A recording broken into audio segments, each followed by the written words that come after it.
Hi ಎಲ್ಲರಿಗೂ ನಮಸ್ಕಾರ. Welcome to my channel. ಇವತ್ತಿನ ರೆಸಿಪಿ ತುಂಬ ಸ್ಪೆಷಲ್. ಯಾಕಂದರೆ ಇವತ್ತಿನ ರೆಸಿಪಿ ನಮ್ಮ ಮಂಗಳೂರು ಸ್ಟೈಲ್ ಚಿಕನ್ ಸುಕ್ಕ. ಏನಂದ್ರಿ ಬಾಯಲ್ಲಿ ನೀರು ಬಂತ? ಸರಿ, ಇನ್ನು ವೆಯ್ಟ್ ಮಾಡಿಸಲ್ಲ, ರೆಸಿಪಿನ ಸ್ಟಾರ್ಟ್ ಮಾಡೋಣ. ಮೊದಲಿಗೆ ಒಂದು ಪ್ಲೇಟಲ್ಲಿ ಸಣ್ಣ ಪೀಸ್ ಚಕ್ಕೆ, 4 ಲವಂಗ, 2 ಏಲಕ್ಕಿ, 1 ಟೀ ಸ್ಪೂನ್ ಮೆಂತ್ಯ, 2 ಟೀ ಸ್ಪೂನ್ ಸೋಂಪು, 2 ಟೀ ಸ್ಪೂನ್ ಜೀರಿಗೆ, ಹಾಗೆಯೇ 1 ಟೀ ಸ್ಪೂನ್ ಕರಿಮೆಣಸನ್ನು ಹಾಕಿ ಎತ್ತಿಟ್ಕೊಳ್ಳಿ. ಆಮೇಲೆ ಒಂದು 25ರಿಂದ 30 ಮೆಣಸು. ನಿಮ್ಮ ಖಾರಕ್ಕೆ ಅನುಗುಣವಾಗಿ ಮೆಣಸನ್ನು ಹೆಚ್ಚು ಕಡಿಮೆ ನೀವು ಮಾಡ್ಕೋಬೋದು. ನಂತರ ಒಂದು ಪಾತ್ರೆನ ಒಲೆ ಮೇಲಿಟ್ಟು 2 ಟೇಬಲ್ ಸ್ಪೂನ್ ಎಣ್ಣೆನ ಹಾಕಿ, ಎಣ್ಣೆ ಸ್ವಲ್ಪ ಬಿಸಿ ಆದಮೇಲೆ ಎತ್ತಿಟ್ಕೊಂಡ ಮಸಾಲೆ ಪದಾರ್ಥನೆಲ್ಲ ಹಾಕಿ ಘಮ ಬರೋ ತನಕ 1-2 ನಿಮಿಷ ಗ್ಯಾಸ್ನ ಮೀಡಿಯಂ ಫ್ಲೇಮಲ್ಲೇ ಇಟ್ಕೊಂಡು ಫ್ರೈ ಮಾಡ್ಕೊಳ್ಳಿ.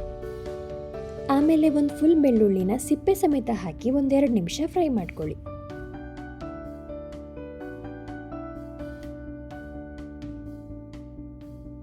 ನಂತರ ಮೆಣಸನ್ನು ಹಾಕಿ ಚೆನ್ನಾಗಿ ಫ್ರೈ ಮಾಡಿಕೊಂಡು ತೆಂಗಿನ ತುರಿ ಹಾಗೆಯೇ ಅರಿಶಿಣದ ಪೌಡರ್, ಹುಣಸೆ ಹಣ್ಣನ್ನು ಹಾಕಿ 1-2 ನಿಮಿಷ ಗ್ಯಾಸ್ನ ಮೀಡಿಯಂ ಫ್ಲೇಮಲ್ಲೇ ಇಟ್ಕೊಂಡು ಫ್ರೈ ಮಾಡ್ಕೊಳ್ಳಿ.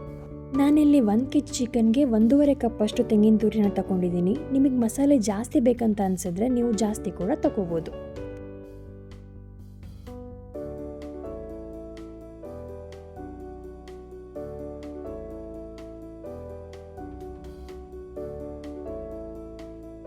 ಹುರಿದಿರೋ ಮಸಾಲೆ ತಣ್ಣಗಾದ್ಮೇಲೆ ಒಂದು ಮಿಕ್ಸಿ ಜಾರಿಗೆ ಹಾಕ್ಕೊಂಡು ನೀರು ಹಾಕ್ದೇನೆ ತರ್ತರಿಯಾಗಿ ರುಬ್ಕೊಳ್ಳಿ.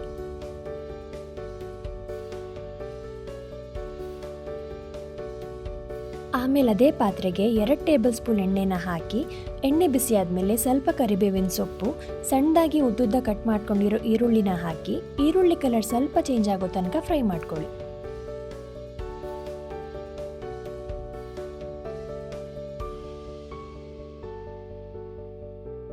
ಆಮೇಲೆ ಚಿಕನ್ ಪೀಸ್ ಹಾಗೆಯೇ ರುಚಿಗೆ ತಕ್ಕಷ್ಟು ಉಪ್ಪು ಹಾಕ್ಕೊಂಡು ಚೆನ್ನಾಗಿ ಮಿಕ್ಸ್ ಮಾಡಿ ಮುಚ್ಚಳನ ಮುಚ್ಚಿ ಒಂದು 10 ನಿಮಿಷ ಬೇಯಿಸ್ಕೊಳ್ಳಿ. ಚಿಕನ್ ಬೇಯುವಾಗ ನೀರು ಬಿಟ್ಕೊಳ್ಳೋದ್ರಿಂದ ಎಕ್ಸ್ಟ್ರಾ ನೀರು ಹಾಕೋ ಅವಶ್ಯಕತೆ ಇಲ್ಲ.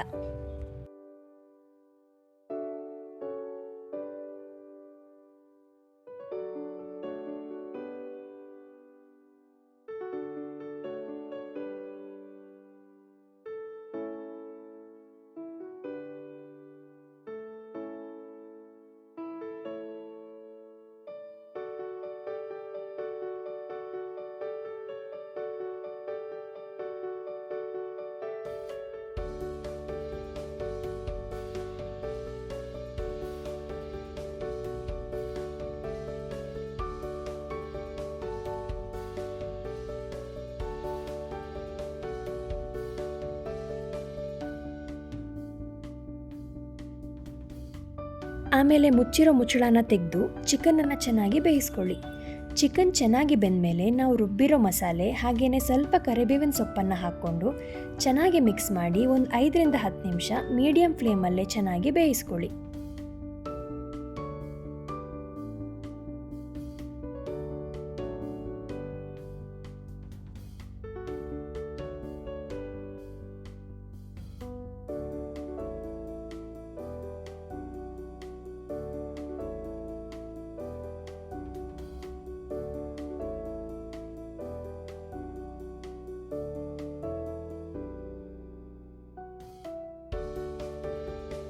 ಆಮೇಲೆ 2 ಟೇಬಲ್ ಸ್ಪೂನ್ ತುಪ್ಪ ಹಾಗೆಯೇ ಕೊತ್ತಂಬರಿ ಸೊಪ್ಪನ್ನು ಹಾಕಿ ಚೆನ್ನಾಗಿ ಮಿಕ್ಸ್ ಮಾಡಿದ್ರೆ ನಮ್ಮ ಮಂಗಳೂರು ಸ್ಟೈಲ್ ಚಿಕನ್ ಸುಕ್ಕ ರೆಡಿ.